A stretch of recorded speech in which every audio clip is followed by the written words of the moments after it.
રાધનપુર ગામમાં કિશન અને મદન નામના બે ભાઈઓ રહેતા હતા. જ્યારે મદન ગરીબ હતો, તેનું ઘર અને કામ અલગ. મદન સાવ સાદો હતો એટલે મદનનો કડી ચોખા ગામમાં હતો એટલે છૂટા પડી ગયા. મદન બધું દોડતો ન હતો. તે ગરીબ અને ભૂખ્યા લોકોને મફતમાં ભોજન કરાવતો હતો, જેના કારણે તે બરાબર ચાલી શકતી નહોતી અને તેની સારવાર થઈ શકતી હતી.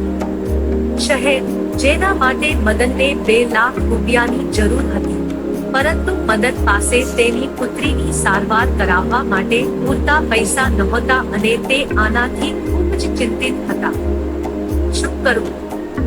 શહેરના ડોક્ટરે કહ્યું છે કે રૂપાને જેટલી જલ્દી સારવાર મળશે તેટલી વહેલી તકે તેનો પગ સાજો થઈ જશે. તો એક વાર કિશન ભૈયા સાથે વાત કરીશ કે તે થોડી મદદ કરી શકે છે. મદન આ વિશે તેના ભાઈ સાથે વાત કરવા જાય છે. અરે, તું પાગલ થઈ ગયો છે? 2 લાખ રૂપિયાની નાની રકમ પર્યાપ્ત નથી. પહેલા તો મારો ધાબા બરાબર નથી ચાલતો, ઘરમાં કોઈ મોટી સમસ્યા ચાલી રહી છે અને પછી તે ચોખાની ગાડી ચલાવે છે. તમે કમાતા નથી. મને પૂછવા કોણ આવ્યું? કિશન હજી મદન પર ગુસ્સે થઈ રહ્યો હતો જ્યારે અચાનક કિશનના ધાબા પર એક વૃદ્ધ માણસ આવે છે.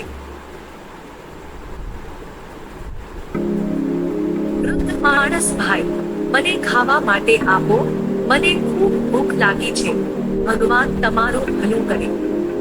કિશન જે પહેલા ભીખ માંગે છે તેને લઈ લો કે પછી ભીખ માંગનારાની ભીખ છે. મારા ધાબા પરથી કોઈને 1 પૈસો પણ નહીં મળે. મદન સમજી ગયો હતો કે ક્યાંક કિશન તેને નિરાશ થઈ જાય છે.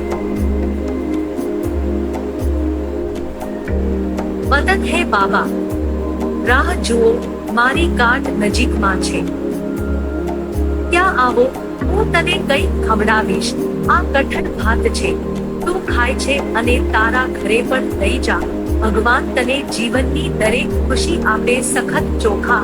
વૃદ્ધ માણસ ખૂબ ખુશ છે અને મદનને આશીર્વાદ આપીને ચાલ્યો જાય છે. મદન રૂપાને લઈને ખૂબ જ ચિંતિત હતો, પરંતુ મદન કોઈ પૈસાની વ્યવસ્થા કરી શક્યો નહીં. એક દિવસ જ્યારે મદન કડી ભાત વેચી રહ્યો હતો ત્યારે કેટલાક ઋષિઓ અને મહાત્માઓ ત્યાંથી પસાર થઈ રહ્યા હતા. તેઓ એકબીજા સાથે વાત કરવા લાગ્યા. સાધુ, મને બહુ ભૂખ લાગી છે. અમને સાધુઓને જોઈને ધાબાના માલિકે અમને મફતમાં ખાવાનું ખવડાવવાની સ્પષ્ટ ના પાડી દીધી. ચાલો એકવાર આ સખત ચોખાના સ્ટોર વેચનારને પૂછીએ, કદાચ તે અમારી મદદ કરી શકે.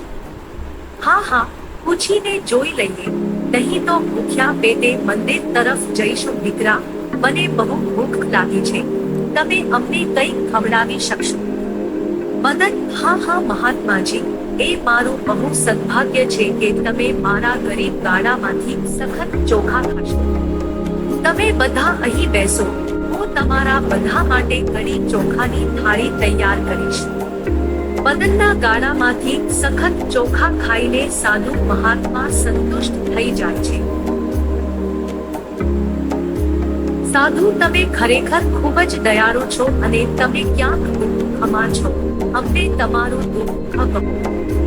મદન પોતાની સમસ્યા તે સાધુઓને કહે છે. તમારે ચિંતા કરવાની કોઈ જરૂર નથી.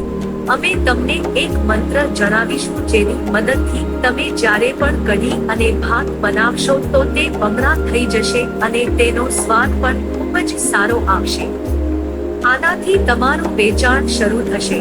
તમે તમારી પુત્રી રૂપાની સારવાર શહેરમાં સરળતાથી કરાવી શકશો અને તમારે એક વાત હંમેશા ધ્યાનમાં રાખવી પડશે. તો મારી કાર્ડમાંથી દરરોજ 100 ગરીબ અને લાચાર લોકોને મફતમાં સખત ચોખા ખવડાવીશ. મદન: તમારો ખૂબ ખૂબ આભાર. તે ઋષિમુનિઓએ આપેલા મંત્રનો પાઠ કર્યા પછી તે દિવસથી મદનના કડી ચોખા એટલા સ્વાદિષ્ટ હતા કે આજુબાજુના ગામડાઓ અને શહેરોના લોકો તેની પાસે સખત ભાત ખાવા પણ આવતો હતો. મદન પોતાની ગાડીમાંથી દરરોજ 100 ગરીબોને મફતમાં ચોખા ખવડાવતો. હા, જાનકી, તમે બિલકુલ સાચા છો. તે તે ઋષિ મહાત્મા કોઈક ભગવાનના રૂપમાં આવ્યા હતા. બસ આ મારા માટે ખૂબ જ ખુશીની વાત છે. જ્યારે કિશનને મનની પ્રગતિ વિશે ખબર પડે છે ત્યારે તે અવાચક રહી જાય છે. મદનને બીજાનું ભલું કરવાનું ફળ મળ્યું હતું અને તેના જીવનમાં ઘણી ખુશીઓ આવે છે. શીખ કહે છે, જેઓ બીજાનું ભલું કરે છે તેમને ભગવાન હંમેશા મદદ કરે છે. ધીમે ધીમે મનનું વેચાણ વધતું ગયું. હવે વધુ લોકો તેની પાસે આવવા લાગ્યા. તેથી તેણે ધીમે ધીમે સખત ચોખાની મોટી દુકાન ખોલી. મદને એટલા પૈસા એકઠા કરી લીધા હતા કે તેણે તેની પુત્રી રૂપાના પગની સારવાર કરાવી અને તે ચાલીને ફરી શાળાએ જવા લાગી. મદની દીકરી રૂપા, બાબુ જુઓ, હું ફરી ચાલી શકું છું. બાબુ, મારો પગ સાવ ઠીક છે. મદની પત્ની જાનકી, આજે હું મારી દીકરી માટે ખરેખર ખુશ છું. તે ઋષિમુનિઓએ તમને તે મંત્ર આપ્યો અને અમારા જીવનમાંથી તમામ દુઃખ દૂર કર્યા.